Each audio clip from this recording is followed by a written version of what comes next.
So, Jared, the reason I reached out to you is that you are one of the few creators in the health and bio scene who's actually built something successful, had a successful sort of exit from it. So you built Healthcare Huddle, you've scaled it to over 30,000 subscribers, you were acquired by Workweek, which is awesome. And I wanted to just go through some frameworks, like how to do this well, how to do media creation in health and in bio, do it properly, because I think there's so many examples or so many bad examples where people aren't doing things right. So I've got like a list of things, like a list of frameworks, and I think it'd be fun if we like disagree on them, debate them. So like the first one I was thinking is, even if you make something that's really slick, looks professional, looks like you're in the game, looks like you're a pro, I do think that there's two very separate functions. There's like a creator / information giver function, which I think everyone who makes media tends to be good at, right? That's probably why you're doing it. Right. And then there's this very separate thing. It's like the business marketing promotion piece. And I think the ratio that most creators go to is like probably like a 90-10, like 90% effort in the creation, 10% on distribution and promotion. And I do that as well. And I think it's wrong. I think your ratio needs to look more like a 70-30 personally. What do you think? I agree, because sure, your content needs to be high value, right? But like also consistency is a key part of like growth, right? Everyone debates like, oh, say you write a newsletter, right? Healthcare Huddles every week. I haven't missed a week in like years. But some people are like, oh, I only write high value content like whenever I feel like it. You are not going to grow if you're posting like every now and then versus like every week. And you don't, like my content, I think it's high value, but it's the depth that I go into is not that deep because I'm producing every week and I don't have enough time to like dive deep. So I take like this, I like that percentage. So like 70% I'm putting into like high value content, and 30% I'm trying to like write something on Twitter or LinkedIn or create an Instagram post that will like bring people to the newsletter and act like a funnel, because like that's where I kind of get all my readership is like on these social media platforms. And I also need to dedicate time there. Let me get your thoughts more on consistency as well, and like just showing up every week, because there's two camps, right? There's the camp of turn up every week, be consistent, be there, and you will win. Like you will not win by posting your magnum opus or your greatest work every 4 months. Like that's not going to grow. But then there's this other camp of just showing up when you have something really, really good to say. Like examples of creators maybe come to mind are like the Knowledge Project, maybe by Shane Parrish. Like I don't know how often he publishes, but when he does, you know it's a banger, you know it's good. What's been your experience with like this tension between, okay, like this week I don't have anything good to say, and there's also this element of like keeping your brand elevated, right? Like you don't want to show up that week where you have nothing good to say because you're like, I'm going to ruin my reputation. Yeah. Where do you sit on that like fence between those two things? Yeah. I remember writing Healthcare Huddle back in 2020, and it was like really starting to pick up to the point where I'm like, if I stopped writing today, someone would know. Like people would start noticing. And that's how I knew like we reached a point where like we can't turn back. And I remember sitting to myself at a coffee shop thinking like, am I going to be writing this newsletter every single week for like X amount of years? And it scared the hell out of me.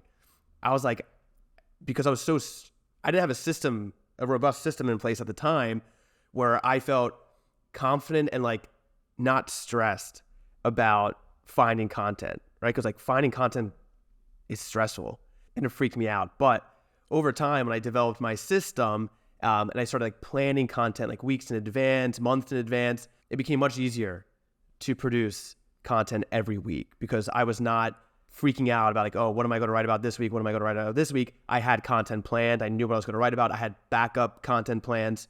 But this didn't happen until like 2 years in, right? So like this is how I'm able to balance like residency and content creation, is because I know what I'm writing about this week. I know what I'm writing about next week. If big news in healthcare pops up, I'll pivot to that. But I know what I'm writing or have some sort of idea. And then throughout all this time, I'm like curating content. So like if someone writes something, for example, like Neko Health or Nico Health, however you pronounced it, they announced like their business back in like January of 2023. And I said, this will be something to write about. So like I saved that article and I started saving like Twitter responses to it. And then they announced a funding round in July. And I'm like, oh. And so I saved more articles. And then in July, I wrote a whole piece on it. And I know you guys talked about it.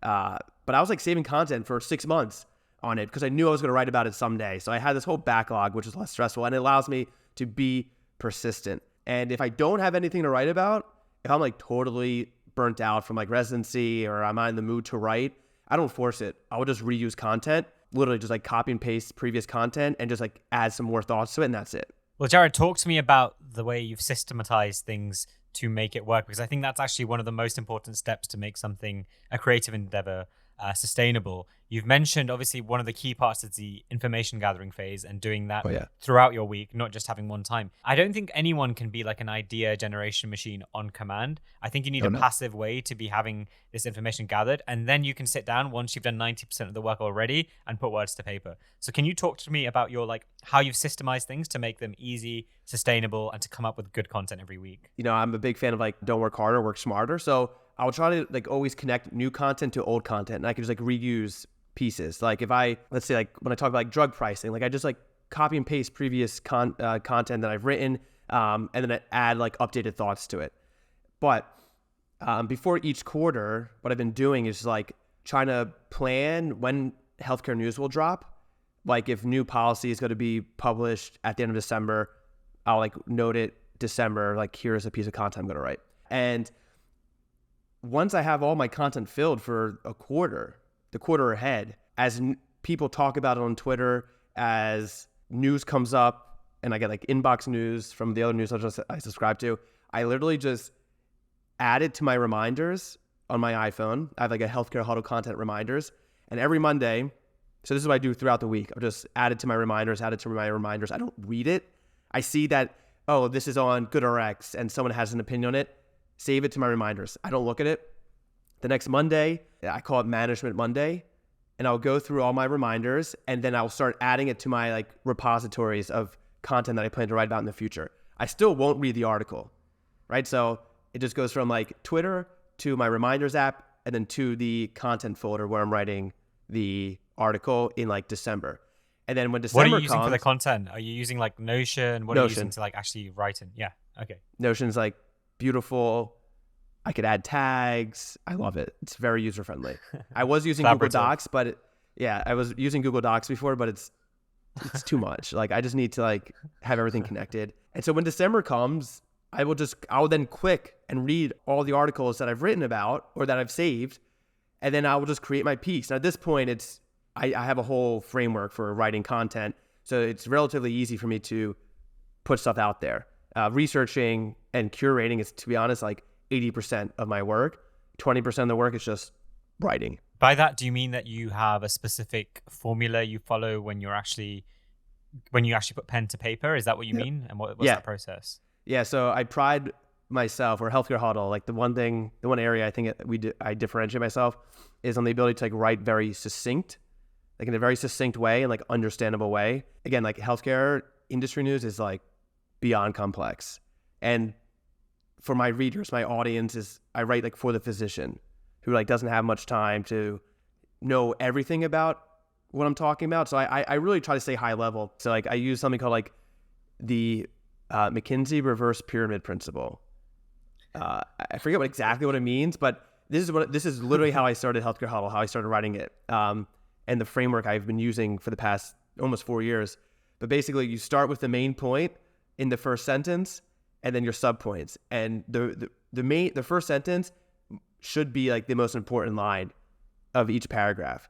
So basically, when I write, I do my intro. I stick to 3 points. So like the details is usually the first section, some further analysis, the second section, and then the third section is like my own thoughts. Like how am I bringing together this healthcare systems engineering and like this business perspective to the piece.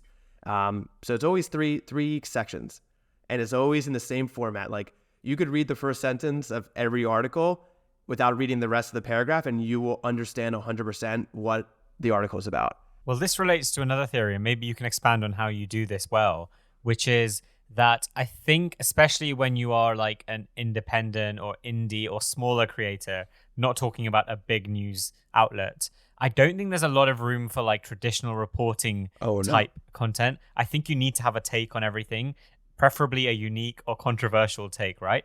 And some weeks that's really hard to come up with. Sometimes you just see something and you're like, I actually don't know a lot about this. Like I have nothing unique to say about this.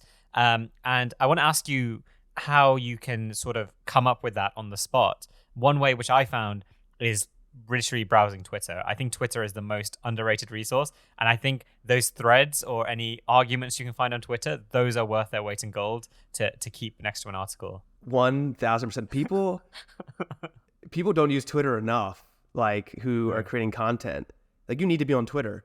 All of my controversial takes, I test on Twitter.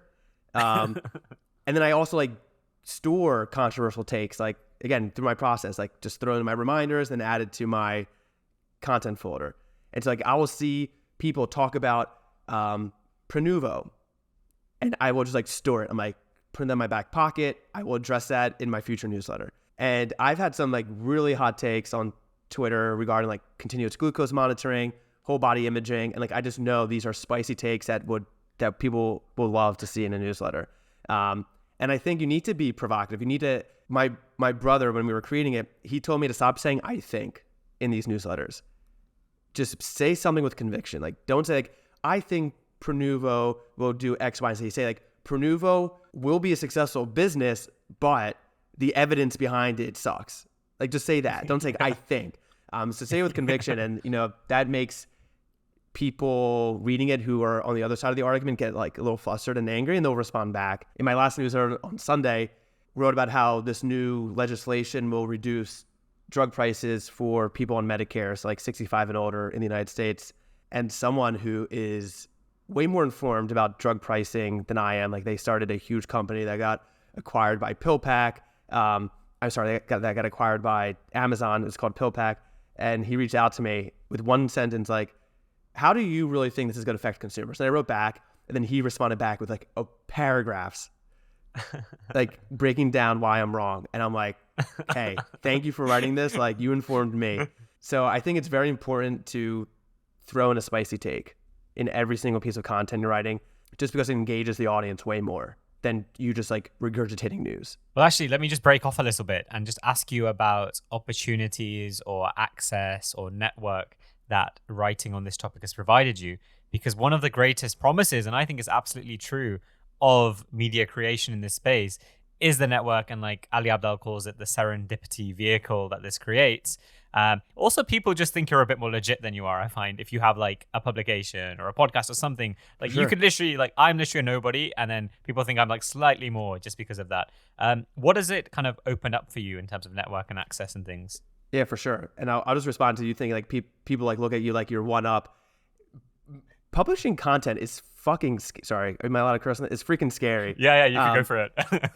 It's scary. It's not easy. Like if it were easy, everyone would be publishing content. There's definitely a fear component to it, and once you've overcome the fear, you're like a new type of person. I remember like in the early days of Healthcare Huddle, I would have such anxiety pressing send on the newsletter. I'm like, what if I made an error? What if like I said something too controversial? But now I like schedule send my newsletter on Friday. Like I don't even think about it anymore. If I made a mistake, if I made an error, great. They'll know that it's a human writing it. It's not some robot. It's not ChatGPT writing it. But in regards to networks, Healthcare Huddle was acquired by Workweek through Twitter. Like the co-founder of Workweek in March of 2021, it's like a year and a couple months after Healthcare Huddle started, DM'd me on Twitter saying, hey, Jared, like what you're doing with Healthcare Huddle, can we chat? And I remember I followed him already for some reason because he worked for The Hustle, which is like another newsletter for like entrepreneurs. And I remember he like tweeted the day before, like, all the magic happens in the DMs. And so I'm like, maybe I should answer this.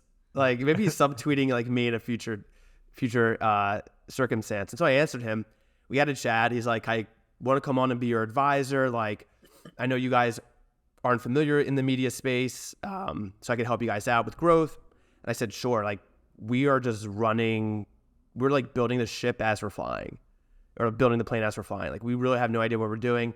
We're like just doing research every day and iterating.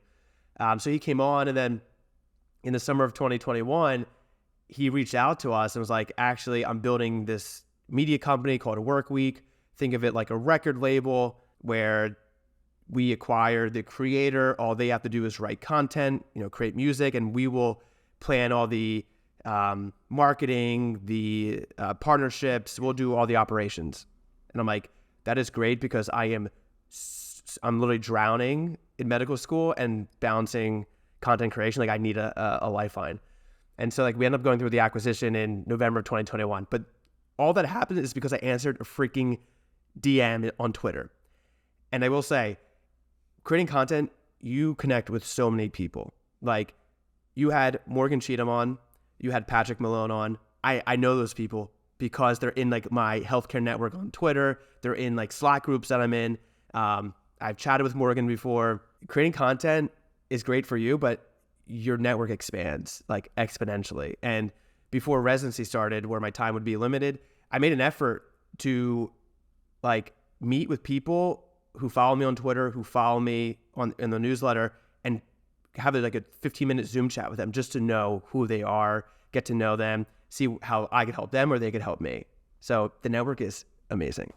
Let me get your thoughts on this slightly controversial take I've got then. So I think that, there's the lean startup mode of building businesses, which of course has been incredibly successful in the startup land. I don't think it applies particularly well to media.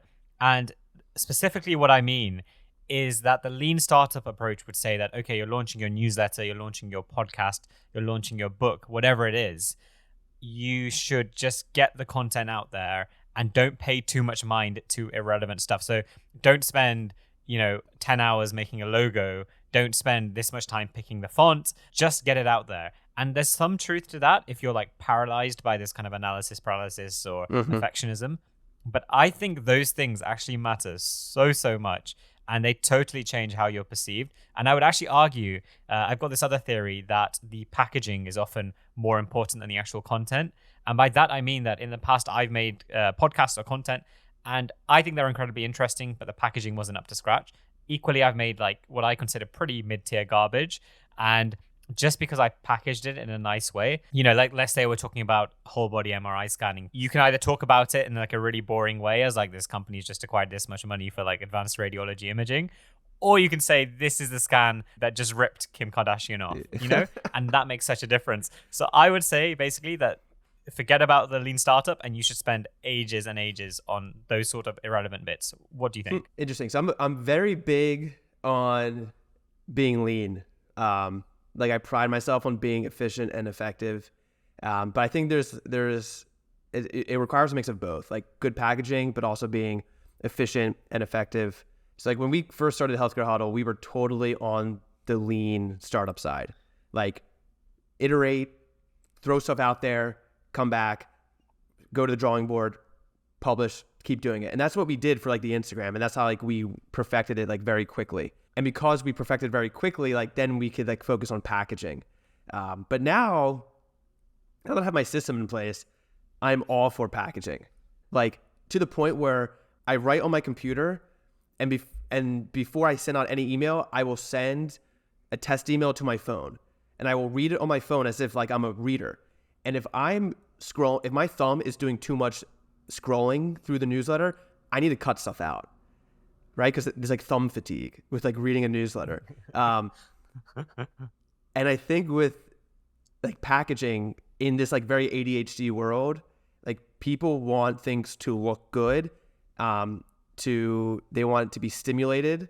And so you really do need to focus on good, visually appealing, again, provocative content. So that's been my focus now. But there is a time and place for being lean, and perhaps it's in like the early days of content creation where you're just trying to figure out what works and what doesn't work and find your process. And once you do that, then you could pivot your focus or majority of your time on like creating this beautiful package content. I think another thing I've noticed is that I feel like sometimes people who talk about being lean, especially later on, I think they're just lazy because it's right. It's easy to say that I don't care about this thing because I read this great business book that says this, and lo and behold, it requires me to do less work as well. Whereas actually being really like solid on everything takes a lot of time and work. I'll add something. My brother, again, he was a co-founder with me. He pays such close attention to detail to the point where it annoyed me. Like he would look at, so Healthcare Huddle used to be extremely active on Instagram, like with educational posts and beautiful posts. And he would stay fixated on where like a bubble in the background would be placed on like the first slide of the Instagram. And he'd be like, does it look good there? Nah. He'll move it over. But it was just like attention to detail and like the focus on like the package that really like, you wouldn't notice it unless I said something, but it's like this mindset on, I guess, perfection that when you do it enough, it starts scaling. Like it's not focusing on perfection isn't scalable, but like when you do it over like 50, 100 posts, then it starts scaling and people are like, this content just always looks beautiful. I think that most people severely or criminally underrate the editing process. And I'm saying this from like an audio or video side, so I'd be curious to see your take from a written side. But a lot of people like will start podcasting and they will be like, I'm going to outsource editing or someone else is going to do it for me. And to me, that's like a chef going and buying all the ingredients and saying, oh, someone else is going to cook it for me. I think it's completely stupid. I like that. And I'd be really curious on your take on that. Like, I think actually you should maybe, if you spend 50% creating, then you should be spending at least 30% editing and making it as good as possible. Yeah. For content creating, like writing wise, I have a different take. But for podcasts and for audio and video, by doing your own editing and you're watching yourself, right? Like you're listening to yourself, like you start to realize these like little thing, like twitches you do, or like your stutters, or perhaps like you go off topic a lot. And like editing yourself is a great way to like reflect on what you're doing and how you can improve. And if you're outsourcing all that, you're never going to improve how you're producing your content, how you're creating it. And also it's a great skill to have. And you start realizing what looks good and what doesn't look good. Where certain audio should be, shouldn't be, where a song should be or shouldn't be. So for audio and video, 100%, I think you should be doing your own. And unless you reach a point where you feel like you've done enough editing that you know your own style, you've improved yourself. Like obviously there's always room for improvement, but you're past like the learning phase. Like you're now on like the plateau part of the learning curve. For writing content though, especially when it's you and not a brand, like it's Jared Dashevsky writing for Healthcare Huddle, I spend a lot of time making sure packaging the newsletter, making sure it looks good and making sure there's no thumb fatigue. But content wise, like the actual written word, I don't do much editing. That surprises me. At first I was very anxious and fixated about having a spelling error or typo, anything. And I actually remember early in the pandemic, and I was reporting on like the number of like COVID deaths. And I accidentally put like 3 zeros after like 1 million. So I said 1 billion. And someone reached out to me and was so angry. They said, you are just like all the other people on the left. Like you are just blowing this out of proportion. And I thought to myself, like, this is obviously a typo. Like I obviously like mistakenly put 3 extra zeros because I was distracted or something. And so after that point, and that was like 6 months into Healthcare Huddle, I was like so nervous about making errors.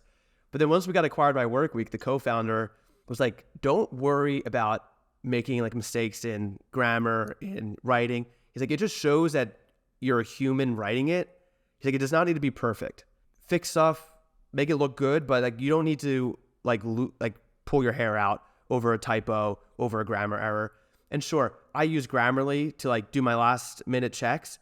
But I just like breeze through it. Like if it says like you could try restructuring this sentence, I'm like, no, I'm keeping it. So for video and audio, I think you should be doing editing, especially because people are listening to you, they're watching you, and people like I think expect more perfection with audio and video versus being like a sole creator writing.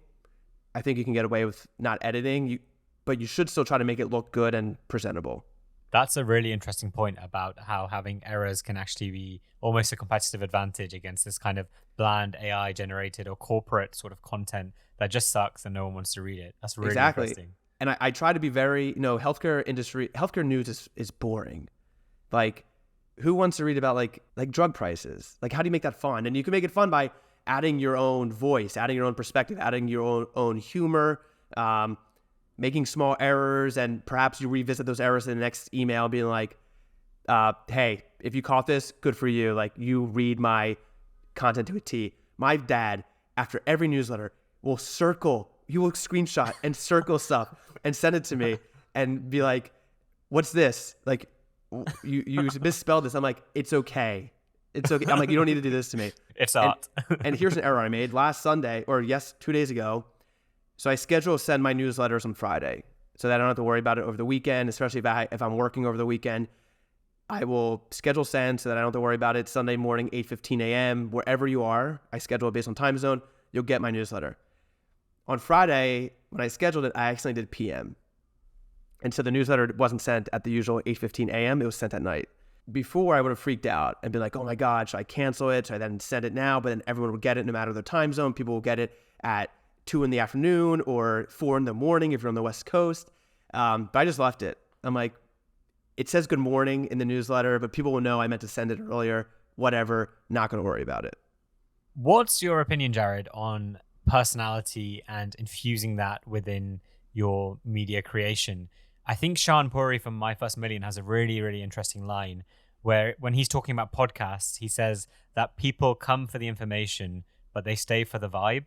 And I firmly, firmly believe that. I think that the vibe or the character or the personality or whatever your sort of unique spin is, that's what leads to retention. Whereas if it's pure information, the second someone doesn't need that information or they move on or like this week it's not that important, they're gone. So like, how have you thought of even in, placing yourself as like, Healthcare Huddle, but at the bottom, I think it says your name, or at least your name is kind of important in the branding. Like, how do you think about all of that? Yeah, that's a fantastic question. When Healthcare Huddle first started, I was so against being myself because I thought like physicians, conservative, like they just want the information. So for the first like year and a half of Healthcare Huddle, it was like that. There was like no personality to it. It was very succinct and well written, but there was no personality behind it. And I had a whole team helping me write. So I had like maybe 3 people helping write one newsletter, which at the time I needed, but looking back, probably wasn't needed, I could like handle it myself right now. But when Workweek reached out to us for the acquisition, the co-founder said, one thing I need you to do. He's like, I need you, Jared, to write the entire newsletter. He's like, no one else should be writing it. He's like, it needs way more personality. He's like, like you said, like people will come for information, but they want to stay to learn more about Jared. So in August of 2021, I basically told my team, like, listen, I'm going to write all my content and just like experiment with this and see how I do. Again, I was in the middle of like rotations in medical school. So like I was like drowning in work and struggling, but I'm like, if this is what's needed for acquisition, like I needed to try it. And writing Healthcare Huddle became like way more fun now that it was like a personality behind it. It was me. This is Jared's opinion. And I added a new section to my newsletter called Dash's Dissection, where it's like now my Dashevsky, my last name, like my analysis of the content. And now people like will come up to me and be like, yo, Dash's Dissection, loved it, loved reading it today. In the beginning of the newsletter, in the intro, like I say something about myself, what I did over the weekend, what rotation I'm on in the hospital. It's like when I came off of nights, I'm like, just finished like my week of nights, like well rested now for this, to get this huddle out. Being a sole content creator, like you need personality. Like you need to tell me something about yourself. Blake Madden is another healthcare newsletter writer who's part of Workweek, and he just talks about golf. At the end of each newsletter, he talks about his golf game, and people freaking love it.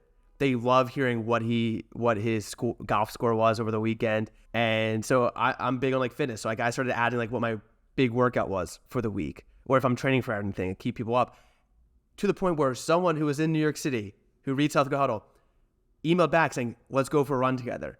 And so I ran with him in Central Park like 3 times just because he saw that I'm running. And like, think about what that does for your content, right? So now not only was this person reading my content, but now he knows who I am and he ran with me. He like heard me talk when I'm like huffing and puffing, like grunting, like in pain. It's like, that's like a deeper bond with my audience.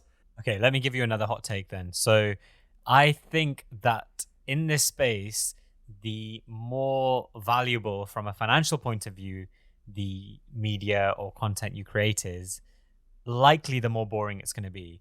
And let me give you an example. So if you, and I've done this in the past, right? I made like a general medical AI newsletter, and it's like, this is a cool paper in this space, and it jumps from specialty to specialty and topic to topic. It's like, AlphaFold this week, and next week it's like ophthalmology AI. And super fun, grows super fast. People love it. Like most doctors have some sort of vague interest in that topic. Great for subscriptions, great for readership, etc. But ultimately not a super, super useful, valuable bit of information. Whereas when I think of other examples of content, like industry dive type reports or market reports, or when companies release their annual reports and people summarize those, etc., like not terribly interesting, but that I think is where the value is captured. So like, what do you think about that kind of tension between the value of information from a financial point of view and just like the interestingness? I think a lot of times they oppose. So are you talking more like being like a generalist versus like focusing on a certain niche? Yes, I'm talking to that to some degree. Exactly. I think niching down is helpful as well for the value. But specifically, I mean that when you are thinking of what kind of media you want to create, and if you want it to be a financial hit, I think you do need to stray away from just, wow, that's cool, like this Tesla or this rocket launch is cool, versus just saying like, what is going to be useful for people who have money to know about? So this is so interesting. You're basically asking the questions that we had to ask ourselves when building Healthcare Huddle, because we started out totally in that consumery news. Some flashy report hit CNN, or like CNN reported something, NBC, BBC, and we were like, let's write about it. And it was cool. It was entertaining. It was like entertainment, but there was no money that's going to be spent. No one's going to give me money to put their brand in front of this like consumer type news. Up until a year and a half of Healthcare Huddle, it was all freaking consumer news, all consumer. Like, what is the trendy, what are the flashing lights in healthcare right now? And then again, once Workweek was trying to test acquisition potential, they said, Jared, you need to write the newsletter, as I said, but it needs to be more B2B, business to business news, right? So you need to start writing for the physician, for the healthcare executive. Give them news that they want to hear, or information they want to hear. Give them takes they want to hear. And so I had to shift from this consumer, like hot, flashy news, to, I don't want to say boring news, but more higher impact news that will impact business and like decision makers, which was tough because writing about consumer stuff is so easy, right? It is so easy to write about what's flashy. And the Prenuvo stuff, the whole body imaging, there is a consumer part of that. But there's also like a huge business component to it, right? It's like you've reported on the business side, I've reported on the business side, which is what separates like the consumerish news from the business to business news. So I state the evidence behind it, and I say there's no evidence to support whole body imaging scans unless you have like Lynch syndrome. But this is going to make money because you have people like freaking Kim Kardashian advertising it like unpromptly, like it was unsolicited advertisement. And so these rich people are just going to spend money, and Prenuvo is going to make a ton of money. You can't make money doing consumer news. Like you'll just be like a CNN. But I mean, they make a lot of money, but like you don't want to be the next CNN. It's the business to business that really separates, and that executives are reading. Like the key decision makers are reading the business to business news. Blake Madden, again, the other vertical at Workweek for healthcare, he writes about like United Healthcare's earnings, like the largest insurer in America. And sure, it's information, but he adds spicy freaking takes to it. He's adding his own like sassy opinions, and he gets people riled up. So I agree. You need to go the business to business route if you want to be like a successful like content creator. Sure, there's room for like the consumer stuff, but that can get boring really quickly, and people may lose interest if it's not as flashy as they want it to be. Here's where I think the health creators in the space of making like sort of the biggest mistake, and I don't think they'll realize this mistake until 4 or 5 years down the line. Ooh. Of actually consistent work. Yeah, this is a good hook, right? But basically, I think a lot of people create audiences that are good from the metrics point of view, good in scale, but they're fundamentally useless audiences. And this links firstly to niche. So they don't really occupy a specific niche. Secondly, it might be their kind of willingness to pay, or their buying power is pretty low as well. So an example of this is, right, like I've got friends who've made YouTube channels where they're doctors, and they've made these big YouTube channels talking about kind of med school hacks and study tips, etc. And now they're a bit more further down the line. They want to navigate more towards their personal interests, maybe a bit more like research or health-based, or, talking about whole body MRI scanning, for example. And they've turned around to these huge audiences of like, I'm talking like 100K, 200K plus people, right? Like really big audiences.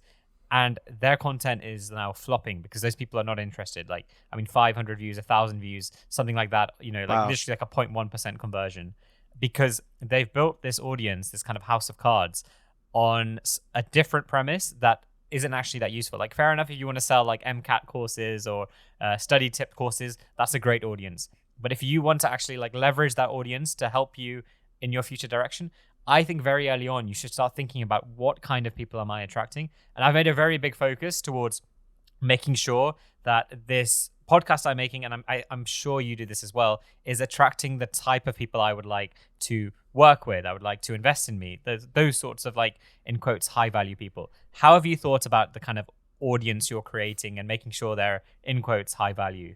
That's a fantastic question. So I'll first start off with, I have like an ideal like reader in mind when I write. Like, it's like the physician who has their own independent practice, who's interested in like the business of healthcare. Like, that's who I write. When I'm writing my content, I'm writing for that person. Funny enough, again, Healthcare Huddle early on, we try to capture a wide net.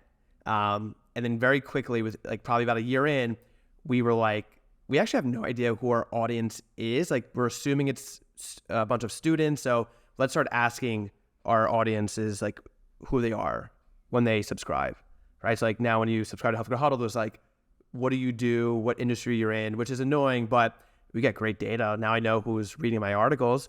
Jared, can I just say, when I subscribed to Healthcare Huddle, it was like an interrogation from like the I don't know what you call it, like the IRS or whatever it is in your country, where it's like, what do you do? Like, did you ask how much money I earn? I can't remember, but it was really like what stage you're at, etc. And it didn't make sense to me. But please explain why you do that much, because it's terrible for your funnel, because people are dropping out if they have to click 6 different things just to subscribe.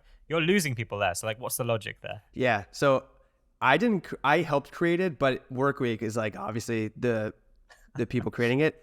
I will say, I think you're subscribed actually before you fill that out. So it's just like a threat, like an empty threat to like fill it out. And I think the money question is, if you work for company XYZ, how much money or revenue are they bringing in?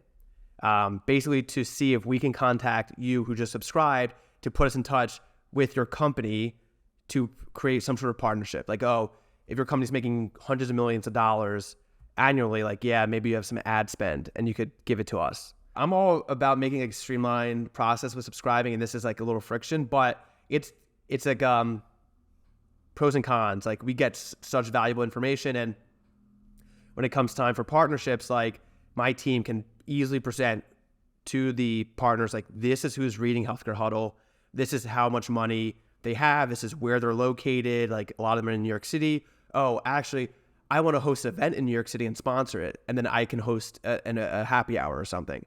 So that's very valuable. Can I just add to here that I think exactly how you've described, it's useful to sort of forward project and think, when in the future I want to monetize what I'm making, how am I going to make the pitch deck, or how am I going to make the presentation that I'm going to talk to these companies with? And at that point, it's almost like pitching a startup. You need to have not only 30,000 subscribers, but what locations are they in? Yep. Do they have buying power? What stage they're in? What niches are they in? That is incredibly, that separates, I think that's what you've done so well, where you've separated yourself from being like just a fun side project newsletter to actually a business. I think that's the key. For sure. And okay, so here's what I wanted to say. So at first we would target like medical students. And then we started like this college ambassador program, because this is what another newsletter, Morning Brew, this is what they did and was very successful.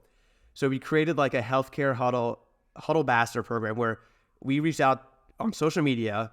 We had like 10,000 subscribers on Instagram, and we tried to recruit college students to be part of this program where I would like educate, like give like some classes on like Healthcare 101, teach them about healthcare, give them Healthcare Huddle apparel. In return, they just had to refer people to Healthcare Huddle.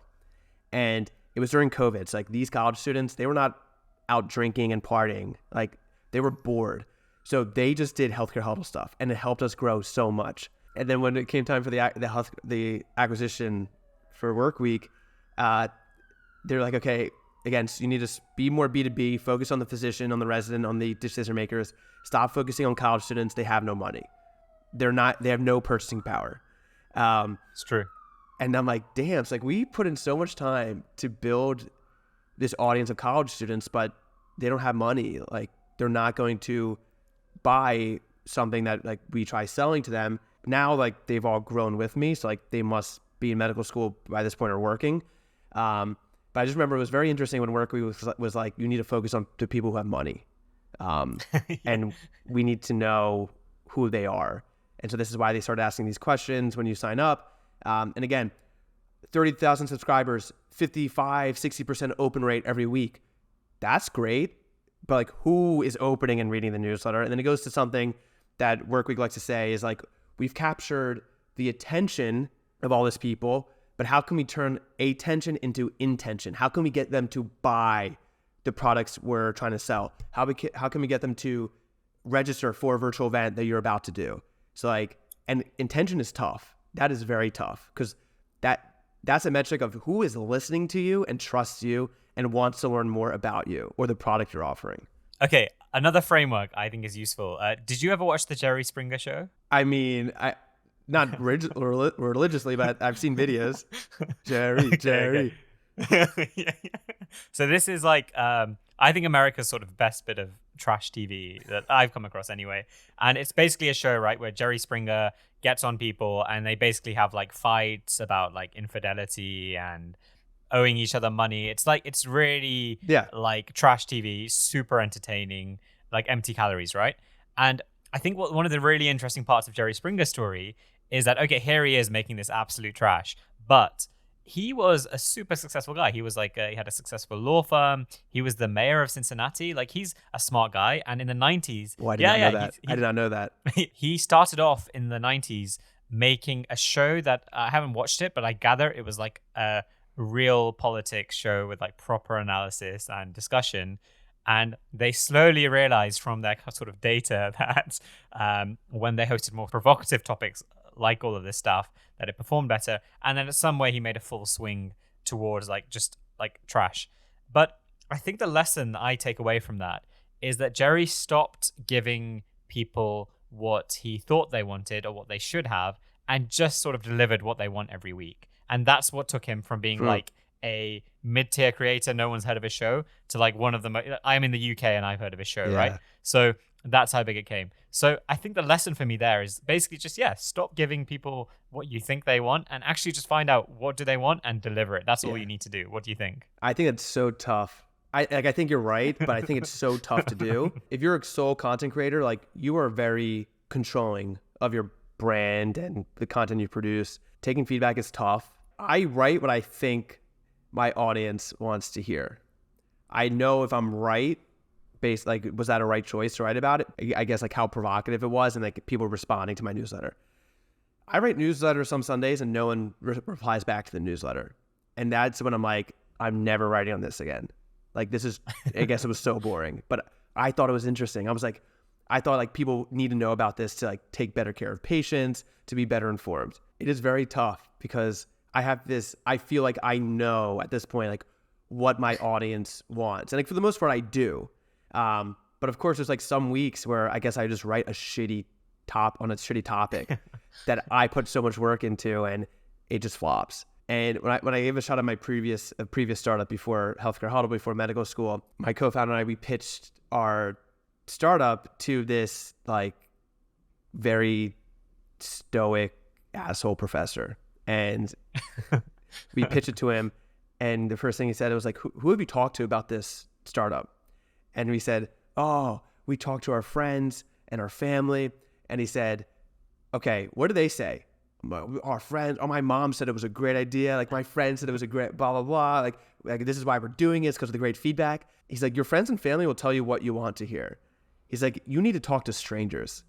He's like, talk to strangers, cold email people, go to Starbucks, like randomly pitch your idea to someone in Starbucks. He's like, because strangers won't tell you what you want to hear. They will be honest with you. And so for like creating content, right? Like I don't text my dad now and be like, hey, was this a good huddle? Like I value his opinion, but he's not gonna tell me, no, this newsletter was shit today. Like I didn't read it. Like he's not gonna ask me that. So like, it's like the random people who read my newsletter who I really value feedback from. And honestly, if I don't get any replies, I take that as it was a very poor email or not like provocative enough. Let's talk analytics, because I think there's a real risk here of we as like online sort of creators have great access to really, really solid analytics that previous generations have not had. But I think there's this danger of this like hyper-optimization paradox where you keep on getting these analytics and you think, okay, I wrote on this sort of maybe consumer health topic, I wrote about this whole body MRI scan, which is really sort of has broad appeal to people. I'll write more about that next week. And you keep on going. And I think the danger of that is that there aren't very good analytics for what I would describe as maybe long-term buy-in, or as you described what Workweek said, where we need to turn that sort of attention into intention. An example of this will be like, I know, again, a lot of sort of successful creators say on TikTok who they are getting sort of millions or hundreds of thousands of views every TikTok they do. And then they turn around after years of doing this and they're like, hey, here's my product. I've been grafting away. Do you guys want to buy it? And like crickets, like they've got like no conversion. And I think that's very dangerous because it's a very, very easy trap to fall into, to see these analytics every week and keep on optimizing for them. And you're actually on a road to nowhere. So I want, like, what's your take been on how you respond to analytics? Have there been any like lessons you've learned, any times you've ignored them, any times you've followed them? Like, what's your whole relationship there? Yeah, so at first, like I was obsessed. I'm in medicine. I'm big on data. Like I don't like doing things without data. So I was very big on subscriber growth and open rate, right? It's like the open rate's like what percentage of people are opening, not reading, opening your email. Then it slowly turned to being very fixated on the click rate. It's like how many people are not only opening my newsletter, but clicking the links that are in the newsletter, right? Because if they're clicking, then that's like a surrogate for like engagement, like they're engaged. And obviously the click rate is going to be substantially lower than the open rate, right? There's people who passively read and there's people who are like engaged readers. And then so you have passive, engaged, and then you have the people with like intention, where I say, this is a product I like, I think you guys would like it too. Then they click that and then convert to like a purchase on the partner's end. So nowadays, I don't give a shit about open rate, right? Like it could be 40% one week, it could be 60%. That's great. I care about click rate, like who is clicking through the links in my newsletter. How can I optimize it to like get people to click like previous content? And then if I have an ad, I want to see from like their perspective how many people I got to their website and who purchased whatever we were offering.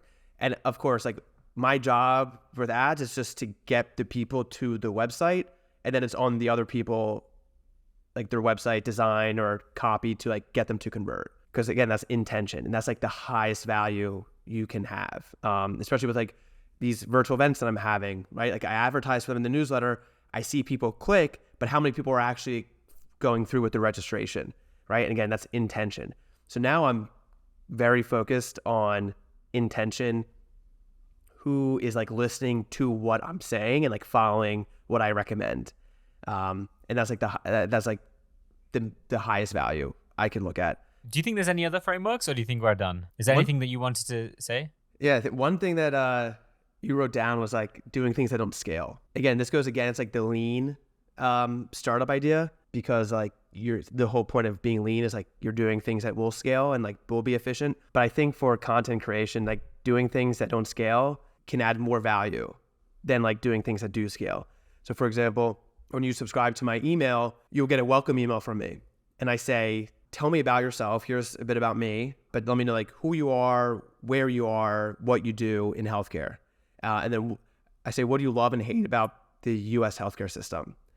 Bias. I mean, I should actually open that up, given my global audience, and people will respond. So, and I will respond back to them just to engage with them. And this does not scale at all, right? Like if I have 10 emails a day from people subscribing and I'm responding to them all, like I'm wasting like 30 minutes, but those are 30 minutes that I'm like putting into creating an engaged audience. Like if someone from Montana who works at a hospital system there, or is like CEO of a hospital system there, like subscribes to my email, he takes 15 minutes to respond back.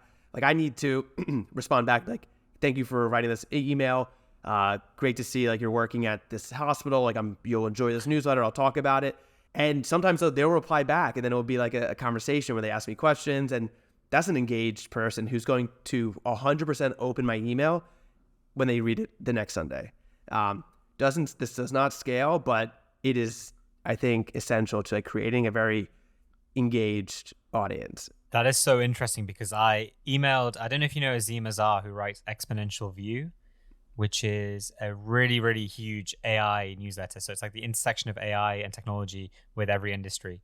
But essentially, I think he charges $100 a year for his newsletter, and it's got something like, I think 10,000 or just over that paid subscribers. Wow. So yeah, he's making a lot. He's really hot. And I emailed him. I was like, Azim, and he's a brown guy as well, so I was like, Azim, you're like it's my dream to be you, basically. That's great. Can we be friends? And I was like, what's your like one tip, right? What's the one bit of advice you have for me doing this podcast? And the one line he wrote back, he's extremely busy. He was just like, every time you get like a subscriber or get some feedback, email them and say thank you.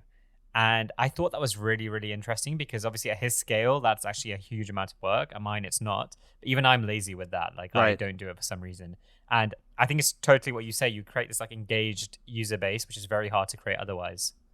For sure. And in the early days of Healthcare Huddle, each time someone followed us on Instagram, I would message them and say, here's who I am. Like, we'd love to learn more about you. I have this newsletter. Please subscribe. You can just give me your email and I will subscribe for you. So that's like even more inefficient, right? Like, I'm not sending them a link to subscribe. I'm saying, give me your email and I will put you into my system. Yeah. And we must have done that with 2,000 people. And like, we converted a lot of them. So it didn't scale. It took in work, but like, I have a more engaged audience in return. And again, like what I just said, like I value engagement and like intention way more than just like subscriber number and open rate.